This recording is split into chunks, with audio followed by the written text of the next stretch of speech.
The woman standing on my porch didn't know I was watching her. I saw her through the side window, the narrow one beside the front door that I'd never bothered to curtain because nothing interesting ever happened on Aldermore Lane before 9 in the morning. She was younger than I expected, though I don't know what I expected. She had my mother's way of standing weight on the left foot, right shoulder slightly dropped. I noticed that before I noticed the phone. She had it raised, pointed at my front door, not at me, at the door itself. I counted 1, 2, 3. I got to 40 before she lowered it. The door is blue, a color called Aegean Tide that I'd chosen from a paint chip on a Tuesday afternoon 3 years ago, standing alone in the hardware store on Clement Street because I could. The brass number plate reads 412. I'd polished it myself the weekend I moved in, and I polish it every few months because the salt air from the bay turns brass dull faster than people expect. The mat beneath it is sisal, dark green, with a small lighthouse printed in the corner. I'd bought it at a market 2 blocks away from a woman named June who sold handmade goods on Saturday mornings, and always remembered that I took my coffee black. That door, that number, that mat. I had chosen all of it. None of it had anything to do with anyone who had known me before. She was photographing it like it was evidence. I watched her lower the phone and tilt the screen toward her face. She was reading something, an address, I assumed, or a message. Her expression when she looked back up at the door was not relief. It was not joy. It was the expression of someone who had been sent to confirm a rumor and found the rumor to be true in a way that complicated everything she thought she understood. I'd seen that expression before, on the faces of people receiving news they weren't sure they wanted. I had been dead. Apparently, I didn't know the details yet. I would learn them later, in pieces, over the course of a very long night. But standing at that window, watching my sister, because I knew by then that it was Wren. I had known for the last 30 seconds of that count. I understood the shape of what had happened even before she told me. You don't send someone to a dead woman's address unless you suspected, on some level, that she might not be dead. You don't photograph a door like that unless someone told you to bring back proof. She hadn't come because she missed me. That was the thing I needed to be clear about before I opened the door, before I let her in, before I let any of it back in. She had been sent. By whom and for what reason? I could guess well enough. I stepped back from the window. I smoothed my shirt. I thought about the coffee going cold on the kitchen counter and decided it could wait. Then I opened the door.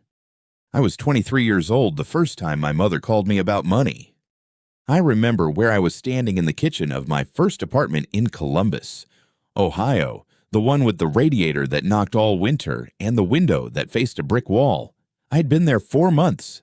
I had a job at a civil engineering firm, entry-level enough to cover rent and groceries and not much else. My mother called on a Thursday evening, and I answered because I always answered. She said the water heater had gone out. She said the repair was $400 and they didn't have it. She said she hated to ask, but there was no one else. She said it like it cost her something to say it. I sent the $400 the next morning. I felt good about it. I thought this is what you do when your family needs help. I thought it would be the last time. What I remembered, sending it, was a Tuesday when I was 8 years old and had a fever of 103. My mother had driven 3 hours in a snowstorm to bring me home from my grandmother's house because she said she didn't trust anyone else to know when I needed the hospital. She sat on the edge of my bed that whole first night with a cold cloth and a glass of water and didn't sleep. I had never forgotten that. It was the kind of thing that makes a person believe, for a very long time, that the love is real because it was real. That's the part that's hardest to explain to someone who hasn't lived it. The love was real. It just wasn't the whole story. The second call came 6 weeks later. It was a Sunday evening in November, I remember, because I had just gotten home from a work dinner and still had my coat on when the phone rang. The car, my father's truck, the one he'd driven since I was in middle school, needed a new alternator. The mechanic had quoted $580. My father got on the line briefly, long enough to say, just until things settled down. And then my mother was back. explaining that things had been tight since his hours were cut. I was standing in my kitchen with my coat still on, looking at the grocery bag I'd set on the counter, $63 of food I'd bought carefully because payday was still 9 days away. I transferred the $580 from the account I'd been building toward a security deposit on a better apartment.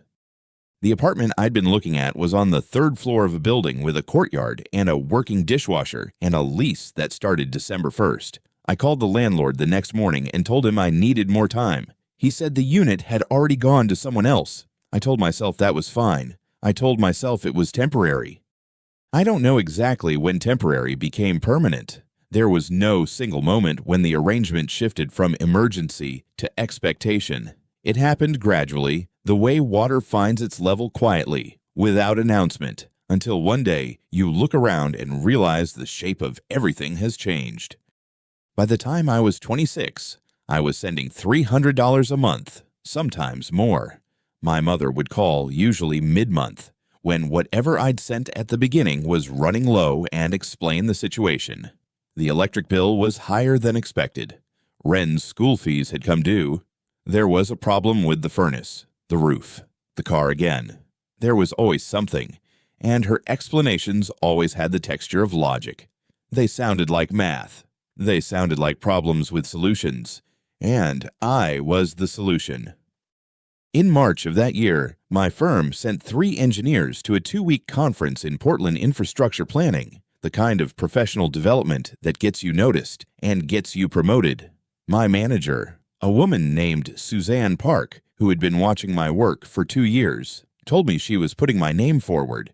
I had been looking forward to it in the particular quiet way I looked forward to things, then not talking about it, just holding it. The week before the conference, my mother called on a Wednesday. There was a leak in the basement. The plumber had quoted $800 and they didn't have it and couldn't wait. I looked at my bank account. I looked at the registration fee I'd already paid, which was refundable if I withdrew by Friday. I withdrew by Friday. I told Suzanne I had a family situation. She said she understood. She put someone else's name forward instead. I don't know if it would have changed anything. I know I stopped letting myself think about it within a few weeks because thinking about it didn't help, and I had learned by then that the most efficient thing to do with a loss was to file it and move on. I told myself I was helping. I told myself they were doing their best. My father had worked construction for 30 years, and his back had been getting worse. My mother had managed the house and Ren and everything else, and I understood that those things were real. I understood that money was tight for a lot of families. I sent what I could, and I told myself it was the right thing to do. What I did not let myself think about, not clearly, not yet, was how rarely they called for any other reason. My mother called when the bill was due. My father called when something broke. Ren called sometimes, on birthdays, and those calls were the ones I looked forward to, but my parents called about money, and I told myself that was just how things were, that practical people expressed love through practical things, that not every family was built for long conversations about how you were doing. I believed that for a long time. 12 years is a long time to believe something. By the time I was 34, I'd been promoted twice, moved to a better apartment in a different city, and built what I thought of as a reasonable life. I had a savings account I contributed to carefully. I had a few friends, a neighborhood I liked, a routine that felt like mine. Every paycheck that came in, a portion went out to Columbus, to my parents' account, to the water heater and the truck and the electric bill, and whatever else had come up that month. It was automatic by then. I barely thought about it. It was just a number that moved from one column to another. I did not count the total. That was deliberate, I think, though I didn't know it at the time. There are things you don't add up because you know the sum will be too large to carry. The layoff happened on a Wednesday in March. My firm had lost 2 major contracts in the same quarter, and they cut 12 positions. Mine was one of them. My manager, a man named David Cho, who had hired me and always been fair, told me himself. He said it wasn't performance-related. He said he was sorry. I believed him. I cleaned out my desk. which didn't take long because I had never been someone who accumulated things in offices. And I drove home in the middle of the afternoon with the windows down because the air was cold and I needed to feel something that wasn't the inside of a car. I sat at my kitchen table for a while. Then I opened my laptop and pulled up my bank statements, not just the last month, but all of them. I went back to the beginning, to the Columbus apartment, to the radiator that knocked all winter. I sat there for 20 minutes and did not move. The number was not a surprise. Exactly. It was more like hearing a word you already knew the meaning of but had never said out loud. $81,000 over 12 years, not including the months I'd sent extra, not including the times I'd wired money directly for something specific, the dental work, the new tires, the thing with Ren's tuition that one semester. If you counted those, the number was higher. I didn't count those. I closed the laptop and sat with the number I had. $81,000, every paycheck, every month, for 12 years. I thought about what I might have done with it. I thought about the trips I hadn't taken, the furniture I hadn't bought, the emergency fund I had never quite managed to build because there was always something going out. I thought about the savings account I was so careful about, the one I contributed to $50 at a time, and I thought about how it would look if I'd kept the money instead. Then I called my mother. She answered on the second ring.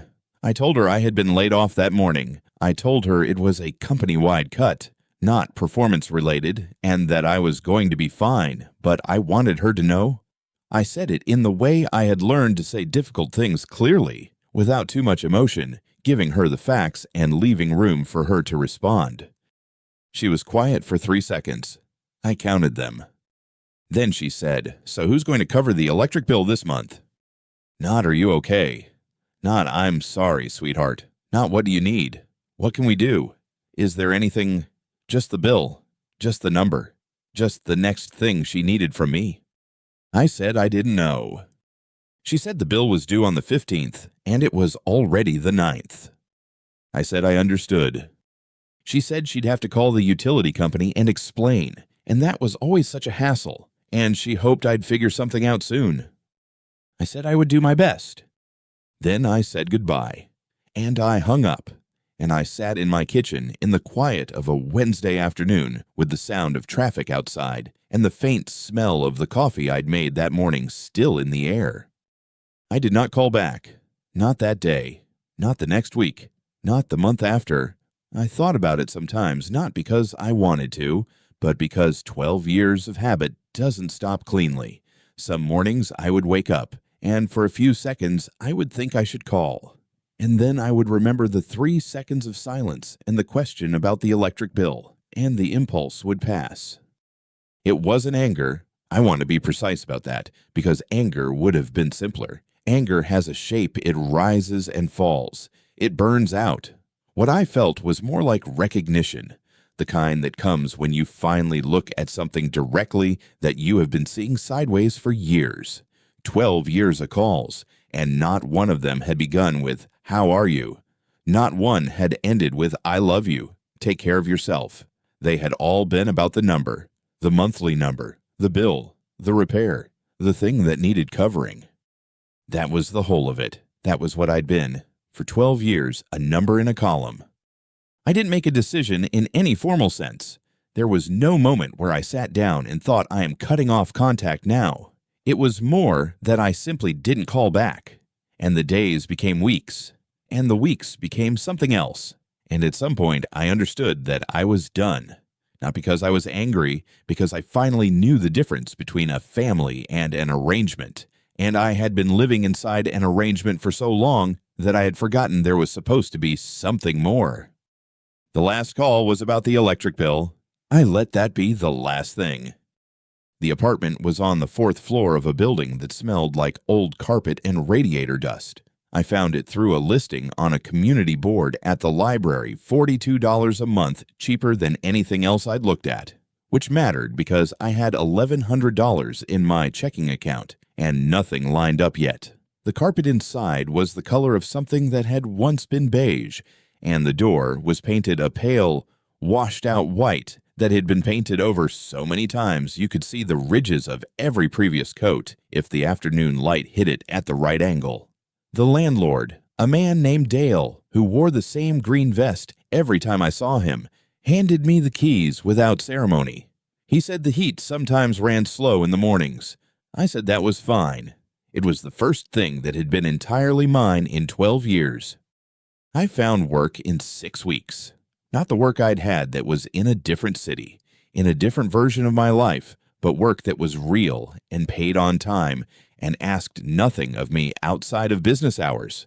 A data entry position at a logistics firm on the 3rd floor of a building that smelled like printer toner. The woman who interviewed me, Sandra, had the particular manner of someone who had interviewed a great many people and had learned to be kind without being warm. She offered me the position at the end of the second interview and shook my hand. I drove home on roads I was still memorizing and sat in the parking lot for a few minutes before going inside. Not because I was overwhelmed, because I wanted to hold the moment before it became ordinary. I did not block my parents' numbers. That was a choice, and it was deliberate, and it mattered to me in a way that was difficult to explain to anyone who hadn't been in that specific kind of situation. Blocking felt like a door slammed in anger. What I wanted was something different. I wanted the door to simply be closed, quietly, from the inside, with no drama attached. My mother called 11 times in the first 2 weeks. My father called twice. I watched the screen each time and let it go to voicemail. I did not listen to the voicemails, but I did not delete them either. I kept them the way you keep a receipt for something you've already returned, not because you need it, but because it's evidence of a transaction that occurred. By the 3rd month, I bought paint. It was a Tuesday evening, and I had stopped at the hardware store on the way home without planning to. I stood in the paint aisle for longer than was probably necessary, holding small cardboard squares of color up to the fluorescent light. What I chose was a blue, not bright, not loud, more like the color of early morning before the sun is fully up. I painted the door of my apartment on a Saturday. It took 2 coats and most of the afternoon. When I finished, I stepped back into the hallway and looked at it. Dale walked past on his way to the elevator and stopped. He looked at the door, then at me, then at the door again. He said, "Huh." I said, "I'll repaint it when I leave if you want." He said, "No, it's all right. It's better." He kept walking. I went back inside and washed the brush in the bathroom sink and felt, for the first time in longer than I could accurately measure, like I was somewhere I had chosen.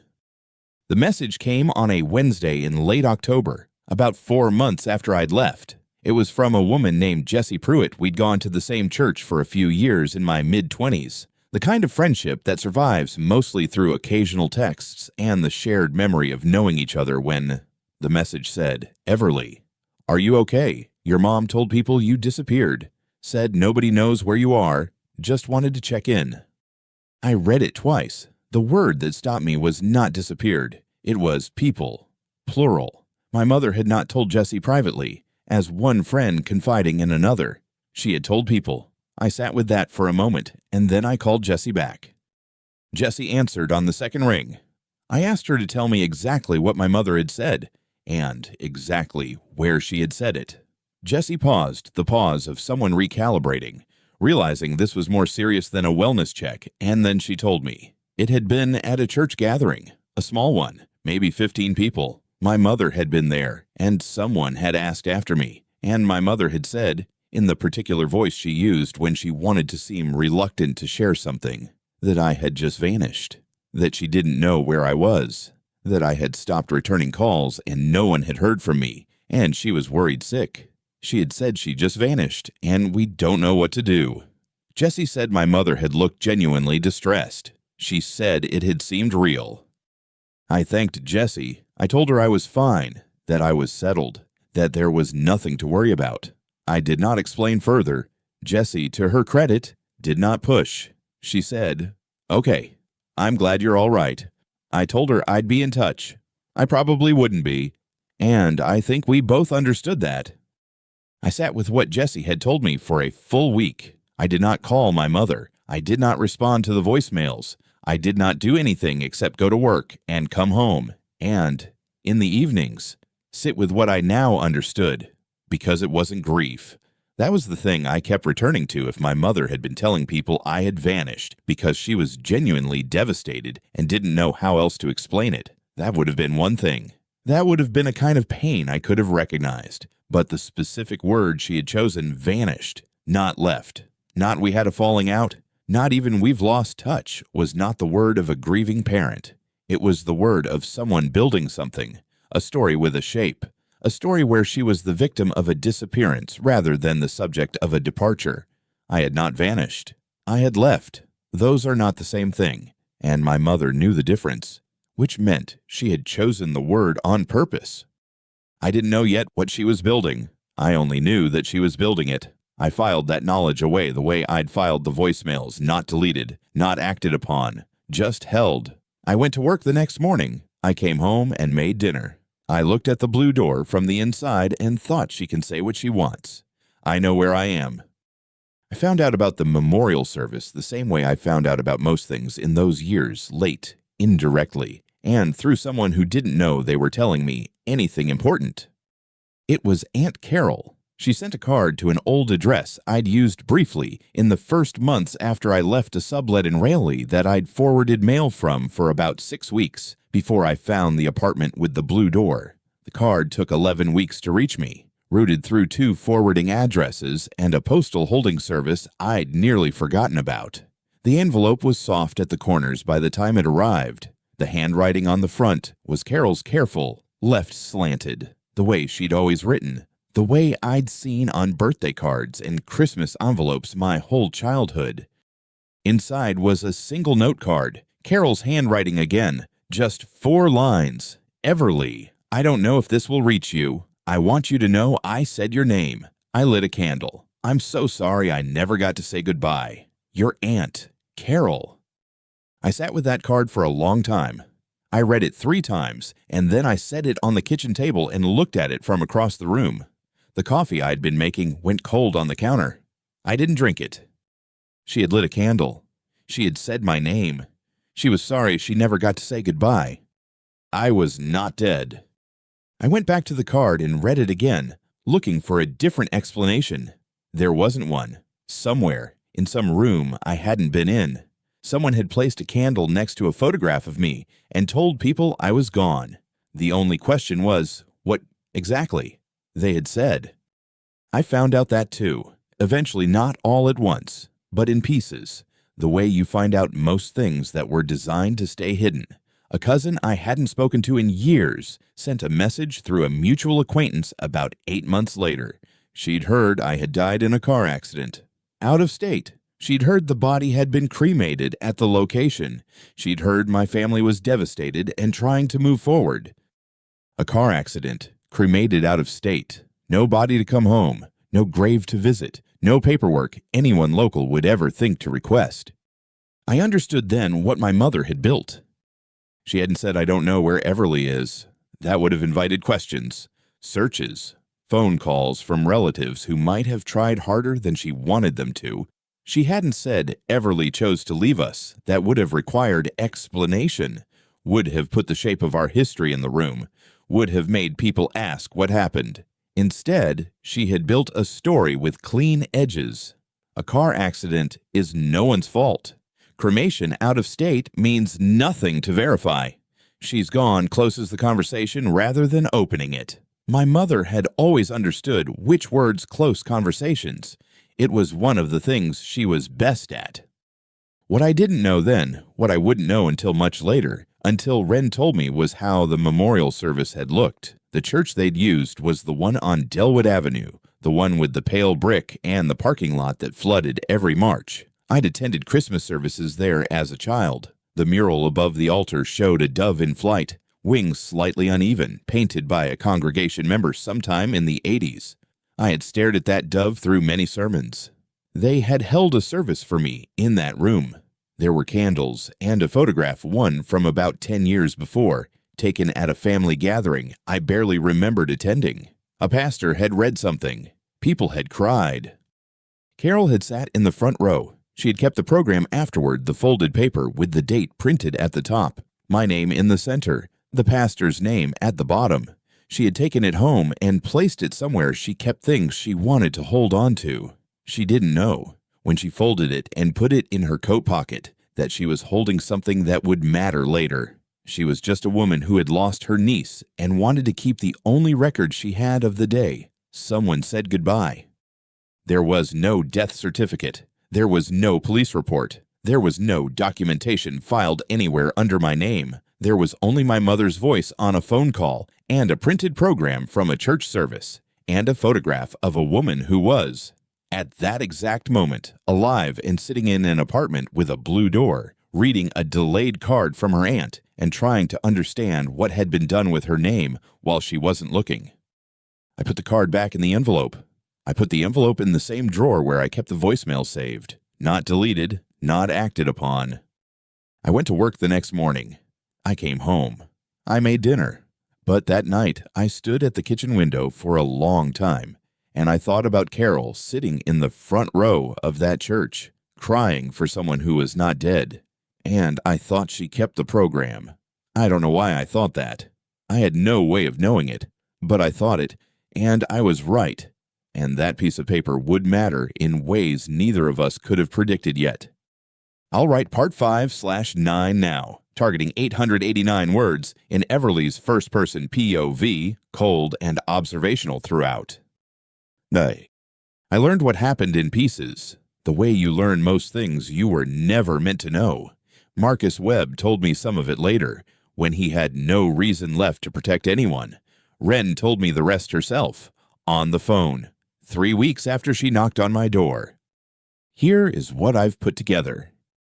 My father found out in October, about 18 months after the memorial service, a man named Dale Pruitt, someone Gerald had worked alongside at a warehouse in the 90s, before the company downsized and both of them moved on, sent him a message through Facebook. Dale had a nephew who worked logistics in Columbus. The nephew had mentioned a supervisor. The supervisor's name was Everly Marsh. Dale thought that was unusual enough to pass along. He said, probably nothing, but figured you'd want to know. Marcus Webb told me later how he'd confirmed it. I had bought the house on Aldermore Lane 2 years before any of this, a small purchase. Modest, but a purchase. In Ohio, real estate deeds are public record, filed with the county recorder and searchable by name. Anyone with access to a property database and a name can find an address in under 10 minutes. I had also renewed my professional engineering license the previous spring, which is a matter of state record. 2 data points, both public, both legal, both findable by anyone who knew what they were looking for. Marcus had found them in a single afternoon. He charged Gerald $400 for the work. I thought about that number later, $400, the same amount as the first call, the water heater, the beginning of all of it, and I noted the coincidence without deciding what it meant. Gerald read that message in the kitchen, at the table where I had sat for every breakfast of my childhood. He did not tell Doris right away. He sat with it for 4 days. I know this because Marcus Webb billed him for 4 days of preliminary research before Gerald ever made the first call, and Gerald paid from a savings account he kept separate, the one Doris didn't check. Marcus confirmed it within a week. Everly Marsh, 35 years old, logistics manager, Columbus, Ohio. He had a photograph taken from across the street, a woman in a gray coat walking into an office building, face partially turned. Gerald looked at that photograph for a long time before he showed it to Doris. Marcus told me later that Gerald had called him twice in those 2 days not to ask questions, just to confirm the photograph was real. If you've stayed with me this long, you already know what they should have done. You know it the way you know anything that's obvious in retrospect. They should have called. They should have written a letter. They should have done anything a parent does when they discover their child is alive. I want you to hold that thought, because what they actually did is something I still have to say out loud sometimes, just to make sure I haven't misremembered it. Doris called Wren into the bedroom. Not the kitchen, not the living room, the bedroom, with the door closed. Wren was 23. She had just finished her second semester of community college and was working part-time at a pharmacy. She sat on the edge of the bed, and Doris sat across from her in the chair by the window, the one with the blue cushion that had faded from years of afternoon sun. Doris said, "We think your sister might still be alive." She did not explain the memorial service. She did not explain the death certificate that had never existed, the program with the lilies, the story about the car accident on the highway outside Memphis. She said, "We think she might still be alive, and we need you to drive to Columbus and find her address. Take a photo if you can. Don't tell anyone." Wren asked why they didn't call. Doris said she won't answer our calls. Wren asked why not. Doris said because she's angry at us. She left because she was angry, and she's been hiding, and now we just need to know she's safe. That was the entire explanation. Wren told me later that she had wanted to ask more, that there was something in her mother's voice that felt like a door being held almost shut, and she had the instinct to push it open.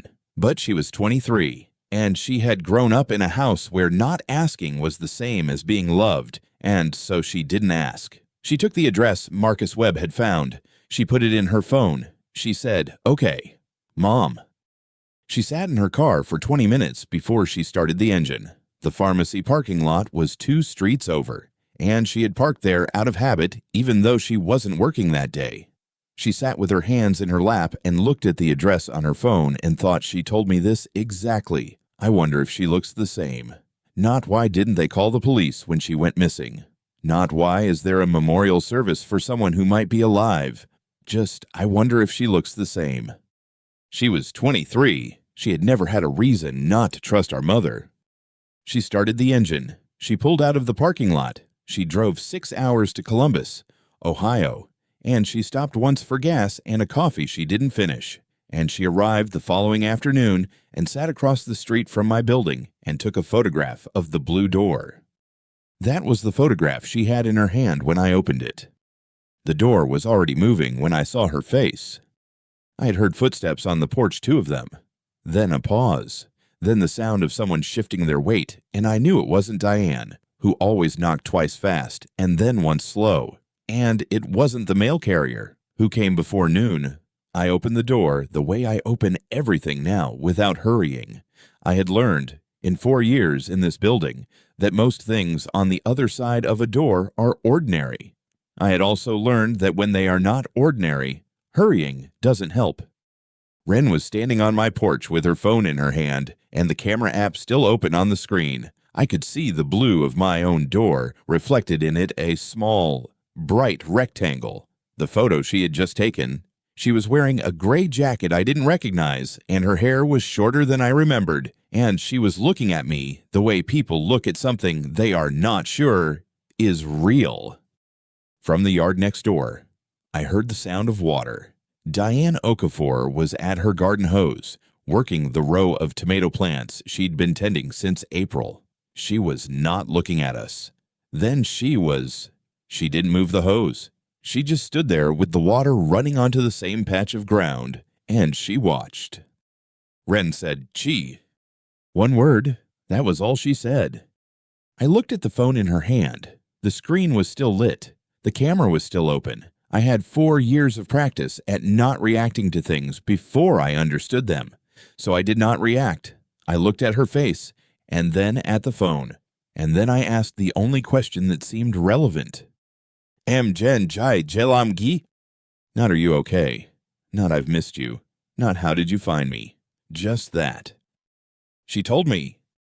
She started talking, and she did not stop for almost 3 minutes, and I did not interrupt her once. She told me about Gerald, our father, finding something online, a property record, or a utility account, or something she didn't know the exact details of, something that suggested the address in Columbus might be real and might be mine. She told me about Marcus Webb, whose business card she had in her wallet, a private investigator out of Cincinnati who had charged our father $400 for a confirmed address and a name that matched.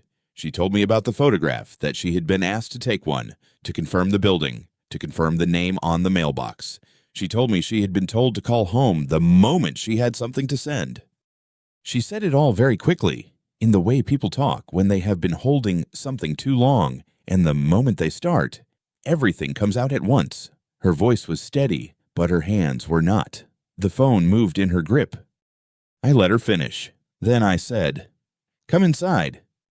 Diane was still standing at the hose. I looked at her once before I closed the door. She gave me a small nod, the kind that means, "I see you. I'm not going anywhere," and went back to her tomatoes. Inside, Ren stood in the middle of my living room and looked at it the way people look at a place they expected to be different. It is a small room. I have a couch and a coffee table and 3 shelves of books and a window that faces the street. There is a photograph on the far shelf of a woman I worked with at the clinic who retired last spring. There is nothing on the walls from before I moved here. Ren looked at all of it, and then she looked at me. She said, "Chi, honoi chi janchet." I said, "Chi biet." It was the first time in 4 years I had said that out loud. I had known it for almost that long. I had found out the way you find out things you were never meant to know. Through a second cousin who didn't realize she was telling me anything I didn't already know, who mentioned a memorial service the way you mentioned something everyone is aware of. I had not said it to anyone. I had sat with it in this room, on this couch, and I had decided what it meant and what I was going to do about it. And the answer to both questions was nothing yet. But I had not said it out loud before. There is a difference. Ren sat down on the couch. She was still holding her phone. "Mom's going to call," she said. "She's expecting a report." I sat in the chair across from her. "I know." "I don't know what to tell her." I didn't answer that. I looked at the window. Outside, I could still hear Diane's hose. Ren's phone rang. She looked at the screen. She looked at me. I didn't say anything. She answered it. "Mom, I'm here." Her voice was careful. Even, "I found the address, but it's not what you think." I could hear my mother's voice through the phone from where I was sitting. Not the words, but the shape of them, quick, sharp. The tone she used when she wanted information and expected it to be delivered without delay. Ren said, "There's no one home." 2 seconds, I counted them. My mother said something else. Ren said, "Yeah, it looks like someone lives here, but the lights are off." I knocked. A pause. "I can try the window. If you want a photo of the inside." Another pause. Longer. "Okay, I'll try." She ended the call. She did not look at me right away. She looked at her phone, at the dark screen, and then she set it face down on her knee. "She wants a photo through the window," Ren said. I heard. "I'm not going to take one." "I know." Outside, I heard Diane's hose shut off, then footsteps on the porch next door, and the sound of her screen door opening and closing. She had gone inside. We were alone. Ren said, "They had a memorial service at church." She said it the way you say something you've been trying to find a way to say for a long time. "Last October, Pastor Whelan officiated. Mom picked the music. Aunt Carol came." I looked at her. "Which church?" "Calvary Methodist on Route 9. She paused. "The one where you and I used to go to vacation Bible school." I reached for the notepad I keep on the coffee table. I use it for grocery lists and appointment reminders, ordinary things, and I wrote down Calvary Methodist, Route 9, October, Pastor Whelan. I wrote it in the same handwriting I use for everything else. Ren watched me write it. She didn't ask why. I put the pen down. I looked at her shorter hair and her gray jacket and the phone still face down on her knee, and I thought about the last time I had seen her. She had been 19. She had been standing in the doorway of our parents' house with a look on her face that I had understood completely and not known how to answer. She had not called after I left. I had not expected her to. She was 19, and she had never had a reason not to trust our mother. And some things take time. She was 27 now. "How long have they been telling people I'm dead?" I asked. "I think..." She stopped. Started again.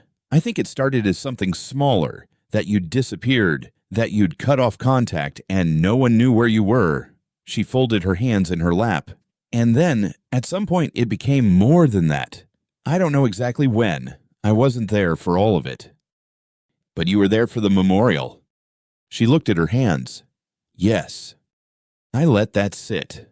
I have learned that silence makes people say things they wouldn't otherwise say.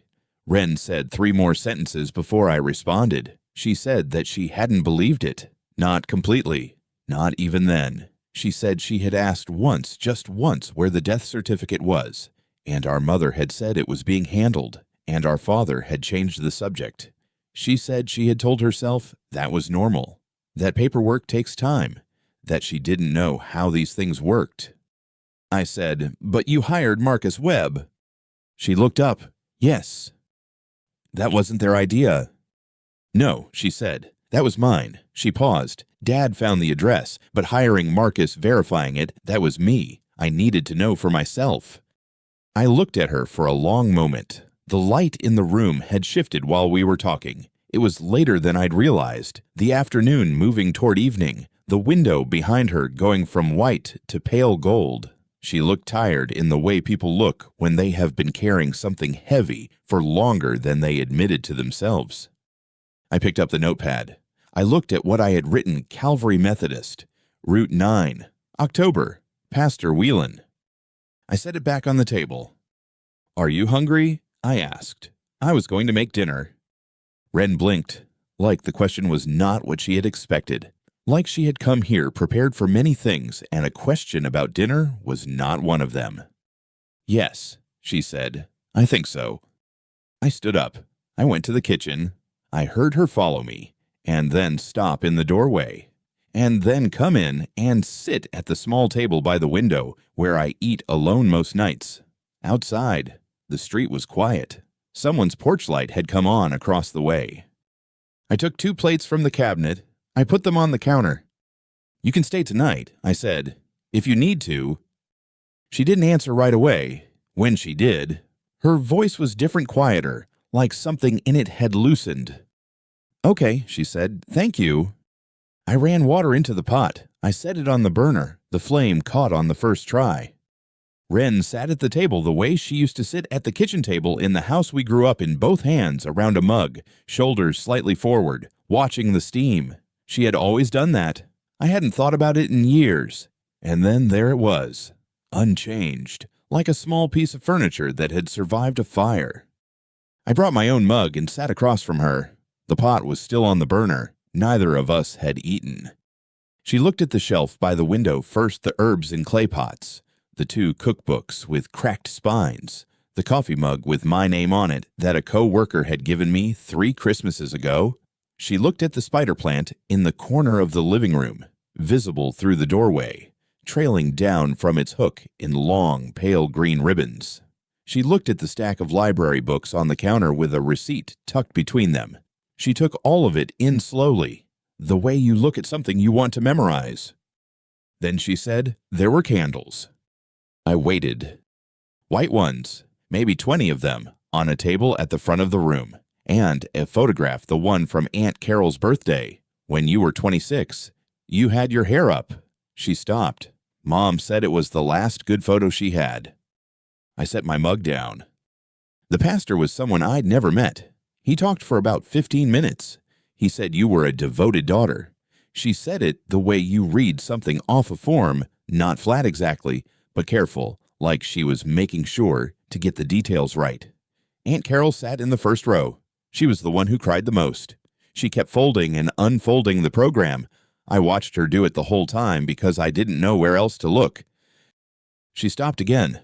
The refrigerator made a sound. The burner ticked. "How many people?" I asked. "Maybe 30. Some of Mom's friends from church. The Hendersons from down the street. Dad's brother drove up from Raleigh." She looked at the table. "Everyone brought food afterward." I thought about 30 people eating food in my parents' living room, believing I was dead. I thought about Aunt Carol folding and unfolding a program with my photograph on it. I thought about the pastor who had never met me saying I was a devoted daughter, and my mother nodding in the front row, and my father accepting condolences with his hand outstretched. I picked up my mug. The coffee had gone cold. I drank some anyway. "Okay," I said. "Your turn to listen." She looked up. I told her about the first year, the calls every few weeks, the amounts that started small, a utility bill, a car repair, a prescription that insurance wouldn't cover, I told her how each one came with a reason that made sense and a tone that made refusal feel like cruelty. I told her about the second year, when the calls came more often and the reasons got thinner, but the tone stayed the same. I told her about the apartment I didn't take because I couldn't afford the deposit after 3 months of transfers. I told her about the work trip I missed because I'd spent the money for the flight on something I can't even remember, now something urgent, something that couldn't wait, something that was, I understand now, never going to stop being urgent. Wren didn't say anything. She kept both hands around her mug and she listened. I told her about the middle years when I started keeping a spreadsheet, not to confront anyone. I wasn't ready for that, but because I needed to see it. I needed the number to exist somewhere outside my own head. I printed out 3 years of bank statements one Saturday afternoon and sat at my kitchen table with a highlighter and went through every transfer. Yellow for the regular monthly amounts, pink for the extras, the dental work, the tires. The semester Wren needed help with tuition. By the end of the afternoon, the pages looked like a field of flowers. I had a column for the month, a column for the amount, a column for what it had been for, and a fourth column I labeled what I didn't do, the apartment I hadn't taken, the conference I'd withdrawn from, the trip to see a college friend in Seattle that I'd canceled twice and eventually stopped rescheduling. That fourth column was the one I looked at the longest. I told her that seeing it written down didn't make me angry the way I thought it would. It made me tired in a way I hadn't been before, a specific kind of tired that doesn't go away with sleep. I told her about the last call, the day I lost my job, a restructuring. Nothing I'd done wrong, but still, I sat in my car in the parking lot for a while before I drove home. When I got inside, my phone was already ringing. I picked up because I always picked up. My mother said she'd gotten a bill from the electric company, and could I look at it when I had a moment? I said I'd just lost my job. She said, "Oh, that's a shame." And then she asked again about the bill. I stopped talking. Wren was looking at the table. She didn't move for a moment. Then she said, very quietly, "How much total?" I told her the number. She didn't look up right away. When she did, her expression was the same as it had been when I opened the door, that same stillness, like something had settled into place that she'd been holding suspended for a long time. "I didn't know," she said. "I know you didn't." "I should have. You were 22 when I left. You didn't have the information I had." I meant it. I had thought about this for years. In the particular way you think about things late at night when the accounting feels necessary. Wren had not been given what I was given. That was different. She was quiet for a while. Outside, a car passed. Its headlights moved across the ceiling and were gone. "Do you want to go back?" she asked. "See them. Talk to them." I thought about it. Not the way you think about something you're still deciding. I had decided this a long time ago, but I let the question sit for a moment because it deserved that. "No," I said, "but I want them to know that I know. There's a difference." She looked at me. I could see her turning that over, finding the edges of it. "Yes," she said finally, "there is." The pot on the burner had gone quiet. I got up and turned off the flame.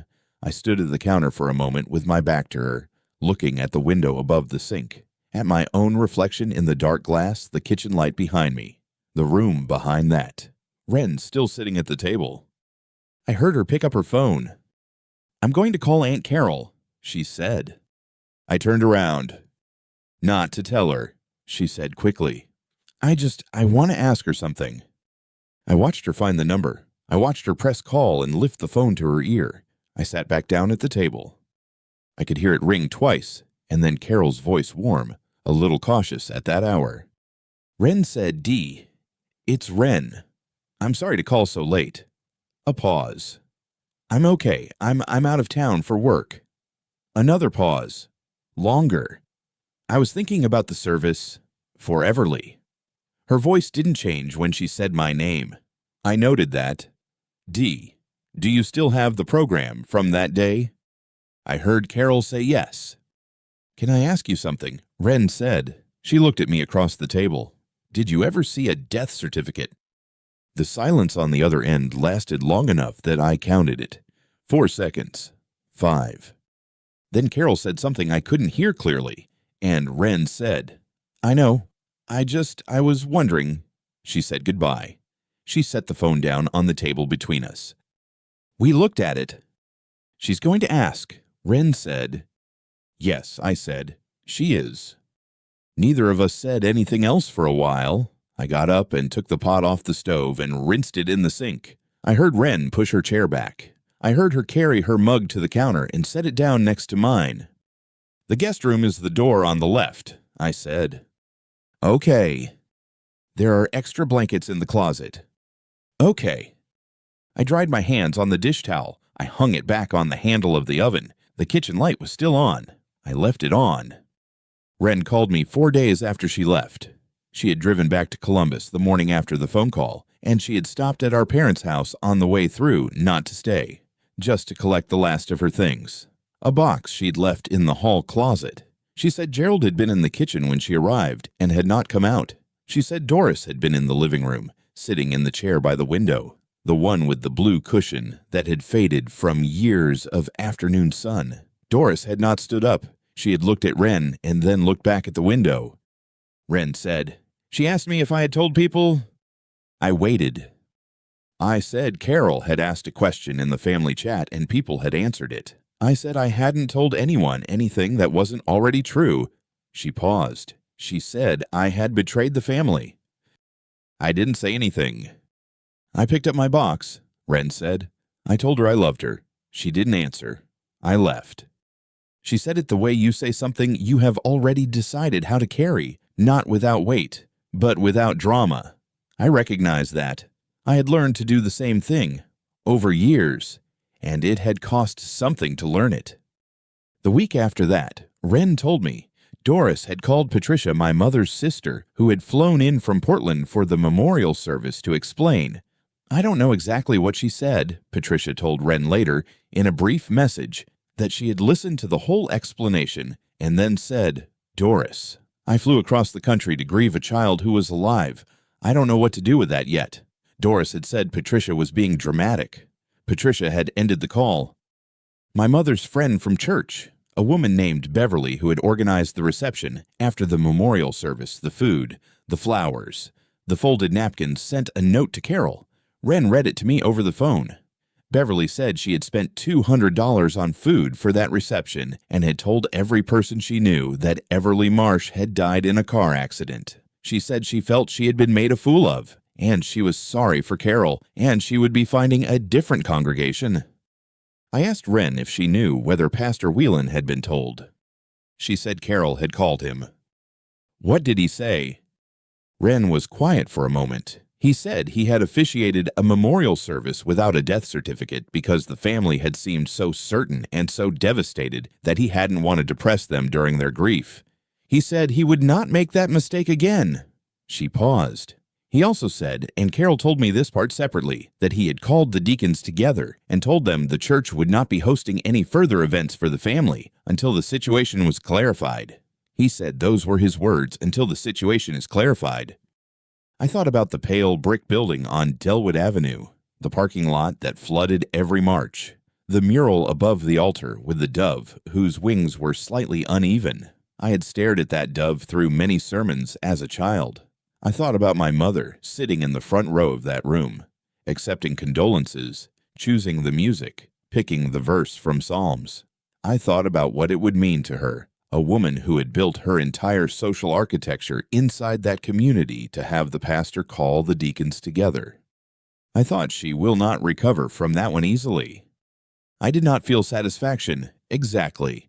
It was more like the feeling of watching an equation balance, not pleasant, not unpleasant, just correct. The numbers had finally come out even. Carol called me 3 days later, not to tell me what she'd found, to tell me what she hadn't.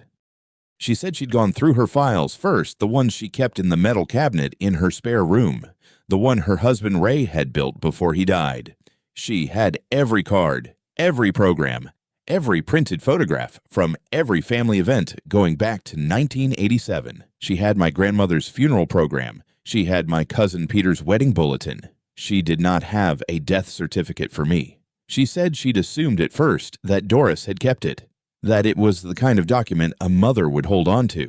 So she called Doris's cousin, a man named Frank Whitfield, who lived outside of Columbus and had attended the memorial service. Frank didn't have it either. He said he'd never thought to ask. He said Doris had been so devastated at the service that no one wanted to press her on anything. Carol said she understood that. She said she'd felt the same way. Then she said, "But Everly, I need to know. I need to see it." I told her there wasn't one to see. The line was quiet for a moment. Not the quiet of surprise, more the quiet of a person who has already suspected something for 3 days and is now hearing it confirmed. Carol had been a middle school librarian for 26 years. She knew the difference between a story with gaps and a story that was simply untrue. She said she was going to call Doris. I told her that was her choice to make. She called Doris that same afternoon. I know because Wren was still at my house. She'd stayed 2 nights by then, sleeping in the guest room with the door on the left, using the extra blankets from the closet, and Wren's phone rang at 4:17. She looked at the screen. She set it face down on the kitchen table. "Mom," I asked. "She just got off with Carol," Wren said. We didn't say anything else. I was chopping onions for dinner. I kept chopping. Wren's phone rang again at 4:24, then again at 4:31. I didn't count them on purpose. I just noticed. At some point, Wren picked up the phone and turned the screen back over and looked at it. Then she put it in her pocket and said, "Do you need help with anything?" I handed her the cutting board. Carol posted in the family group chat that evening. I wasn't in the group. I hadn't been in it, obviously, for reasons that should be clear by now, but Wren showed me the message the next morning. Carol had photographed the memorial program, the date, the photograph they'd used, the name of the pastor, the small printed verse from Psalms that Doris had chosen. Underneath the photograph, Carol had written, "Has anyone in this family ever seen Everly's death certificate? I'm asking because I need to know." Wren scrolled down. 11 messages, all of them said no. Not one person in that group had ever seen it. Not Frank from Columbus. Not my mother's sister Patricia, who had flown in from Portland for the service. Not my father's brother Dale, who had sat in the front row and wept. They had all attended a memorial for a person who was not dead, and not one of them had asked for documentation because Doris had cried so thoroughly and so consistently that asking felt cruel. Grief, I have learned, is an excellent shelter. My mother had always known how to use it. Wren put the phone down. 11, she said.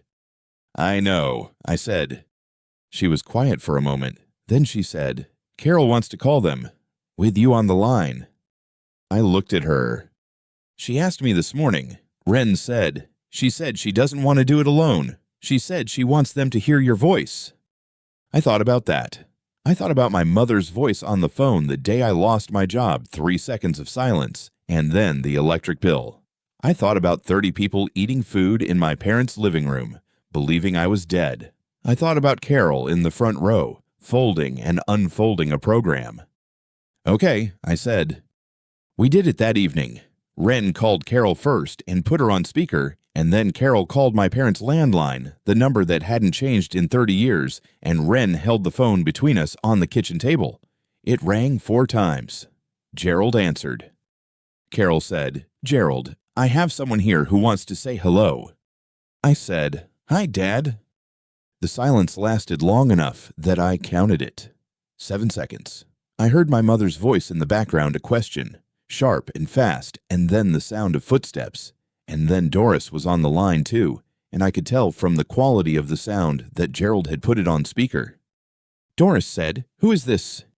Not a question, a statement. The way she said things when she already knew the answer and was deciding whether to accept it. I said, "It's Everly, Mom." Another silence. 5 seconds. 6. Then my mother said, very quietly, "You're not supposed to be," and stopped. Carol said, "Doris."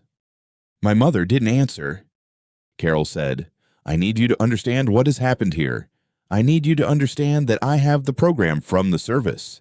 I have the photograph they used. I have 11 people in this family who have never seen a death certificate because there isn't one. And I have your daughter on this phone, alive, who I am speaking to right now." Her voice was steady. She had been a librarian for 26 years. She knew how to say a true thing clearly. "I am not angry at you yet, Doris, but I need you to say something." The line was quiet. Then my father said, in a voice I hadn't heard in 4 years, older, slower, something worn down at the edges, "Everly, are you all right?" I said, "Yes, Dad. I've been all right for a long time." He didn't say anything else. I heard him exhale. My mother hung up. Not dramatically, just the click of the call ending, and then the silence of a disconnected line. Ren looked at me. I looked at the phone on the table between us. Carol said, "I'm sorry, sweetheart." I told her she had nothing to be sorry for. After we hung up, Ren sat very still for a moment. Then she said she hung up. "Yes." "She didn't say your name." "No." I said, "She didn't." I got up and went to the kitchen and ran water into a glass and drank it standing at the sink. Outside, the street was quiet. Someone's porch light had come on across the way.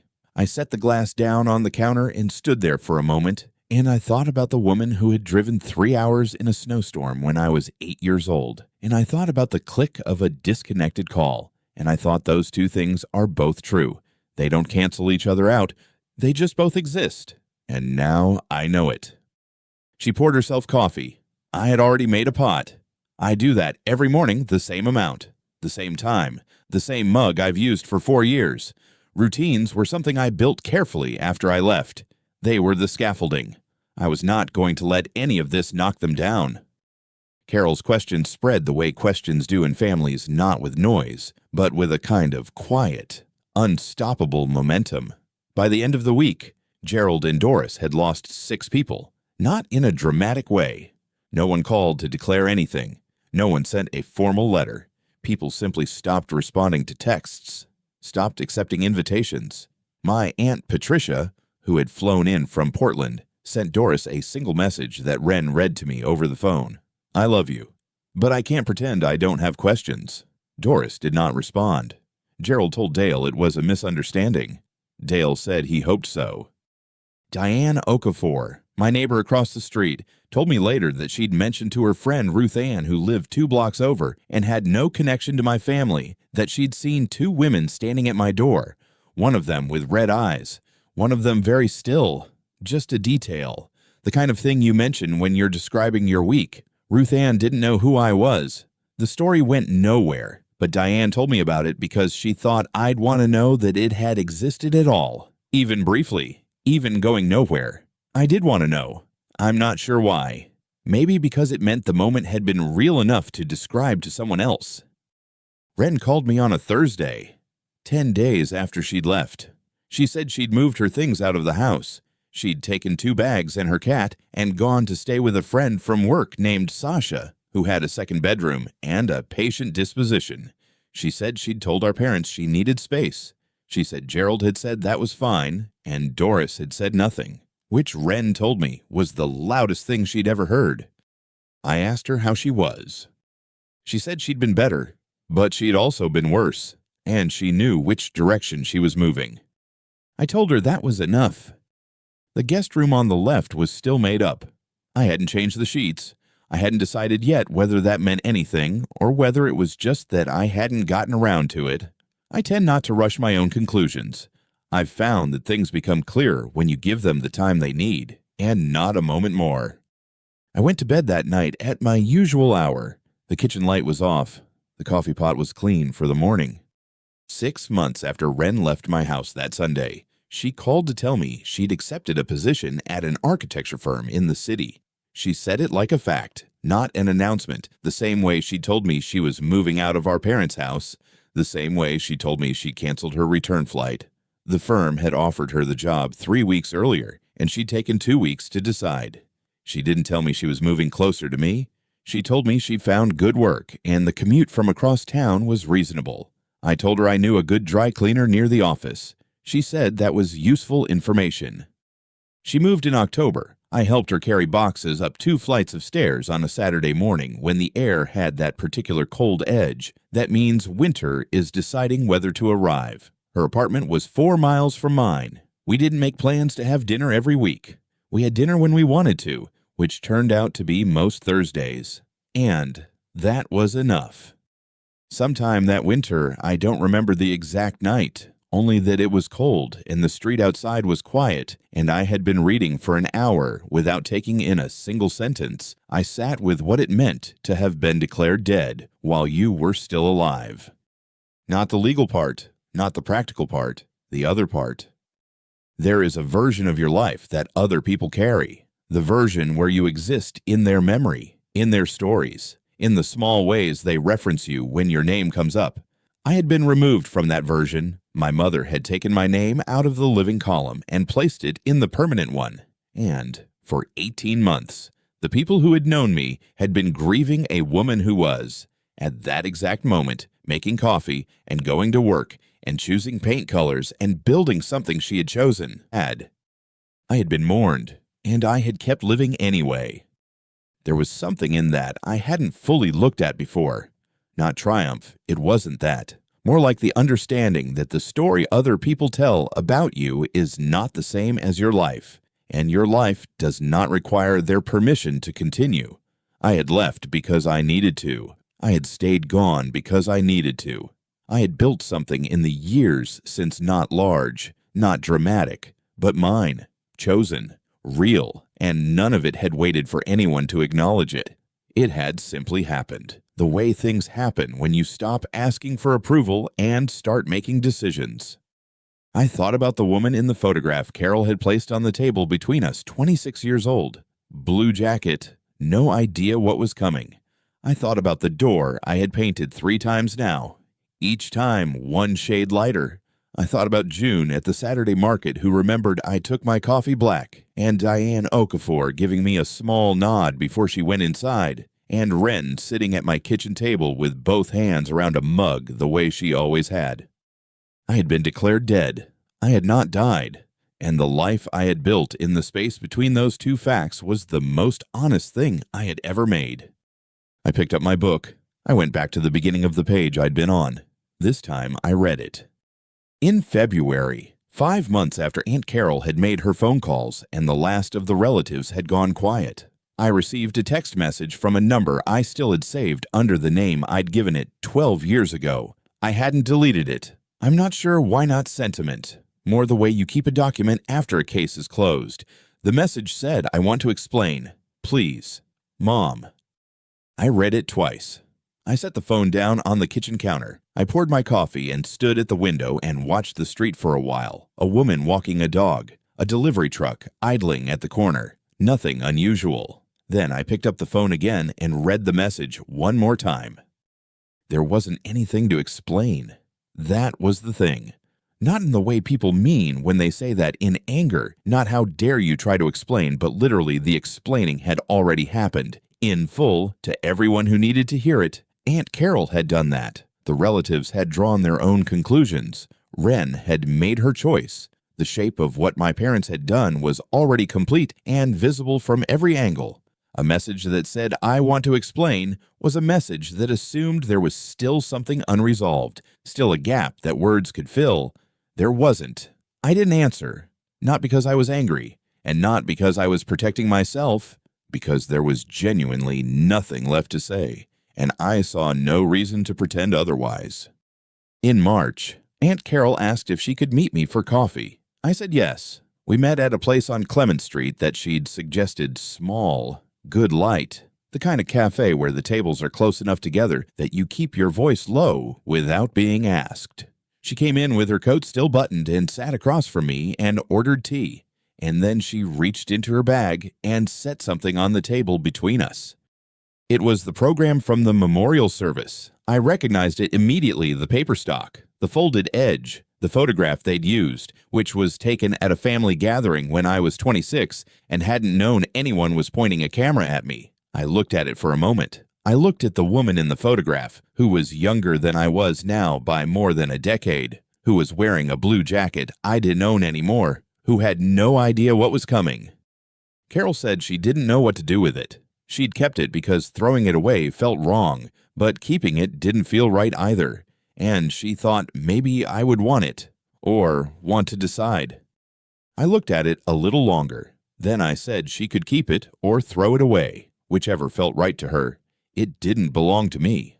The woman in that photograph had been declared dead and mourned and released, and I had gone on to become someone else in the years since, not dramatically, not in any way that required explanation, just the ordinary way that people become more themselves when they stop spending their energy on things that were never going to give it back. Carol nodded slowly. She folded the program along its original crease and put it back in her bag. I don't know what she did with it after that. I didn't ask. In April, I painted the front door. The old color had held up well. I'd chosen it carefully, a blue that was steady and particular, but after everything that had happened, it seemed right to make a small change, not a large one. I went to the hardware store and stood in front of the paint chips for longer than was probably necessary, and chose a blue that was one shade lighter, the kind of difference you'd notice if you were looking, but might not catch if you weren't. I painted it on a Saturday morning. Diane Okafor was working in her garden on the other side of the low fence, turning soil in the bed where she grows tomatoes every summer. When I finished and stepped back to look, she glanced over and said the color was nice. Better, she thought. I told her I thought so too. Then I cleaned the brush, put the lid back on the paint can, and wrote the color number on a piece of tape and stuck it to the bottom of the can in case I ever needed it again. I put the can on the shelf in the garage, next to the others.